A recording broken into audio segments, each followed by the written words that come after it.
Alo hanım, şahit ömür diye. Falan kovmuyor. Yurdumu döndürün. Yok oluyor lahmatlı bakın. Göğü yaşıla, ulu kişi uğrayan bana da çıkayım. Ne çalıyor bu? Ertip vermeyi. Avoyu ertip veriyor. 5 milyon ertip veriyor. Oluyor. Ha ol. Arkaya caka verin. Belki zor olumlu inmedi verin nomurları.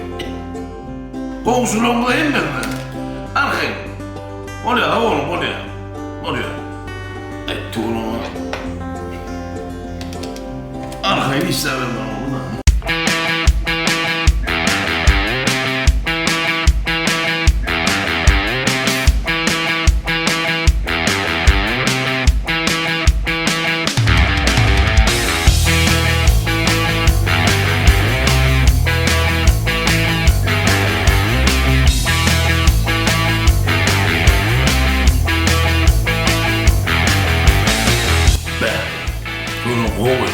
Dinge beni hiç yer yana.